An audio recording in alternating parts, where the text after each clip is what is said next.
প্রিয় বন্ধুরা, আসসালামু আলাইকুম। আশা করি যে যেখানে আছেন ভালোই আছেন। আজকে আমরা আলোচনা করব Xiaomi এর দুর্দান্ত একটি গেমিং ফ্ল্যাগশিপ স্মার্টফোন। যে ফোনটি আসলে একটি দুর্দান্ত মানের গেমিং স্মার্টফোন। আর এই ফোনটি হতে যাচ্ছে flagship killer smartphone. Redmi K50i 3 বছর পর রিব্র্যান্ডেড হয়ে লঞ্চ হতে যাচ্ছে বাংলাদেশ এবং ইন্ডিয়ান মার্কেটে।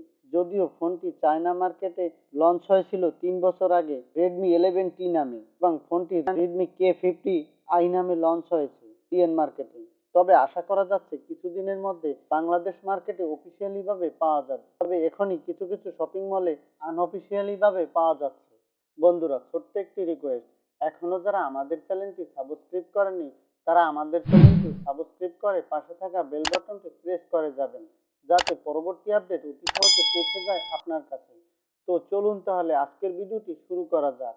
ফোনটি 23 জুলাই ইন্ডিয়ান মার্কেটে লঞ্চ হয়েছে। ফোনটির থিকনেস হচ্ছে 8.9 মিলিমিটার এবং ওয়েট হচ্ছে 200 গ্রাম। ফোনটির বডি ফ্রেম হবে প্লাস্টিক বিল্ড এবং ব্যাক সাইডে ব্যবহার করা হয়েছে পলিকার্বনেটের বডি। ফন্টে থাকছে গ্লাস ফন্ট। এটি পাওয়া যাবে দুর্দান্ত মানের তিনটি কালার ভেরিয়েন্টে। বিল্ড কোয়ালিটির দিক থেকে এই ফোনটি একটি দারুণ মানের ফোন হতে যাচ্ছে। ফোনটি ডিসপ্লেতে থাকতে যাচ্ছে 6.6 ইঞ্চি মাপের ফুল এইচডি প্লাস রেজুলেশনের 120 হার্জের সুপার অ্যামোলেড প্যানেল। রেজুলেশন হবে 1080x2460 পিক্সেল এবং পিক্সেল ডেনসিটি 407 পিপিআই। থাকছে বিশিষ্ট নয় রেশিও, থাকছে দুর্দান্ত মানের মাল্টিটাচ ফিচার, যার ফলে একই সাথে অনেকগুলো অ্যাপস অ্যাক্টিভ রাখতে পারবেন। এছাড়াও থাকতে যাচ্ছে ডিসপ্লে প্রোটেকশন হিসেবে কর্নিয়ার গরিলা গ্লাস 5 এর প্রোটেকশন, দুর্দান্ত মানের 120 হার্টজের রিফ্রেশ রেট। এছাড়াও থাকছে দুর্দান্ত মানের 650 নিটসের পিক ব্রাইটনেস সুবিধা, যার ফলে ডিসপ্লে কালার এবং ব্রাইটনেসের গুড কম্বিনেশন থাকবে এবং 144 হার্টজের রিফ্রেশ রেট থাকার ফলে এখানে গেমিং দুর্দান্ত মানের পারফরমেন্স পেয়ে যাবেন। ফোনটি মূলত একটি 5G স্মার্টফোন, তবে এখানে অটো স্পিড থাকছে 4G এবং 5G। এবার আসা যাক প্রসেসর সেকশনের দিকে। এই ফোনটিতে ব্যবহার করা হয়েছে দুর্দান্ত মানের একটি গেমিং চিপসেট, যার পারফরমেন্স অত্যন্ত চমৎকার এবং আউট অফ দ্য বক্স থাকতে যাচ্ছে অ্যান্ড্রয়েড 12 এবং ব্যাকএন্ডে থাকতে যাচ্ছে রিয়েলমি এর নিজস্ব MIUI 13। ফোনটিতে চিপসেট হিসেবে ব্যবহার করা হয়েছে মিডিয়াটেকের ডায়মেনসিটি 8100 প্রসেসর, যেটি 5 ন্যানোমিটার আর্কিটেক্টের একটি চিপসেট, যার সিপিইউ ক্লক স্পিড থাকতে যাচ্ছে অক্টোকর 2.4 গিগাহার্টজ এবং জিপিইউ থাকছে মালি G610 এবং সাথে আরও আপগ্রেড করা হয়েছে এনসিসি উইথ 64 বিটের ফুল প্রোগ্রামিং একটি ডিভাইস। ফোনটি পাওয়া যাবে দুর্দান্ত মানের দুইটি র্যাম রোম ভেরিয়েন্টে, 6 128 জিবি এবং 8 256 জিবি। তবে এই ফোনটিতে থাকছে না কোনো এসডি কার্ড ডেডিকেটেড স্লট, যার ফলে আপনি এক্সট্রা কোনো এসডি কার্ড ডেডিকেটেড স্লট ব্যবহার করতে পারছেন না।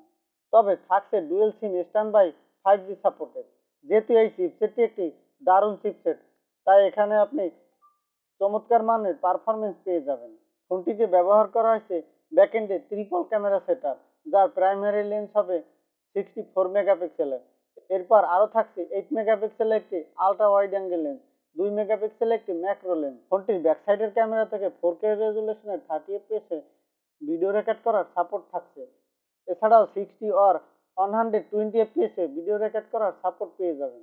ফোনটির সেলফি ক্যামেরা হিসেবে ব্যবহার করা হয়েছে 16 মেগাপিক্সেলের একটি সেলফি ক্যামেরা, যে সেলফি ক্যামেরা থেকে আপনি মোটামুটি ভালোই মানের সেলফি এক্সপিরিয়েন্স পেয়ে যাবেন এবং ভালোই মানের ফটোগ্রাফি সেলফি ক্যামেরা থেকে 4K রেজুলেশন 30 fps এর ভিডিও রেকর্ড করার সাপোর্ট দেওয়া হবে। এছাড়াও ফোনটিতে আরও থাকতে যাচ্ছে দুর্দান্ত মানের ব্লুটুথ আপগ্রেড ভার্সন 5.3, থাকছে ইউএসবি টাইপ সি পোর্ট 2.0। ফোনটির হাই সিকিউরিটির জন্য ব্যবহার করা হয়েছে সাইড মাউন্ট ফিঙ্গারপ্রিন্ট সেন্সর।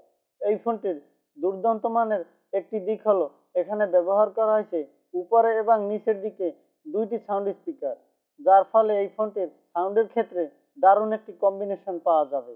থাকছে নিচের দিকে 3.5 মিলিমিটারের হেডফোন জ্যাক পোর্ট এবং থাকছে আরও একটি দুর্দান্ত মানের হেডফোন জ্যাক। ফোনটিতে ব্যাটারি হিসেবে ব্যবহার করা হয়েছে 5080 mAh এর একটি লিথিয়াম পলিমার ব্যাটারি এবং সাথে ফাস্ট চার্জার হিসেবে দেওয়া হবে 67 ওয়াটের একটি ফাস্ট চার্জার, যে চার্জার থেকে আপনি 46 মিনিট এই ফোনটি ফুল চার্জ করতে পারবেন। এখানে যদি এক্সটার্নাল ডেডিকেটেড স্লট থাকতো এবং সেলফি ক্যামেরা হিসাবে যদি এখানে আরো একটু আপগ্রেড সেলফি ক্যামেরা ব্যবহার করা হতো তবে আরো চমৎকার হতো এবং মার্কেটে আরো একটু ভ্যালুয়েবল হতো। তারপর গেমিং ডিভাইস হিসাবে ফোনটি যথেষ্টই ভ্যালুয়েবল হয়েছে। এবার আসা যাক প্রাইস সেকশনের দিকে। এই ফোনটি ইন্ডিয়ান মার্কেটে পাওয়া যাবে 27,000 রুপি এর আশেপাশে।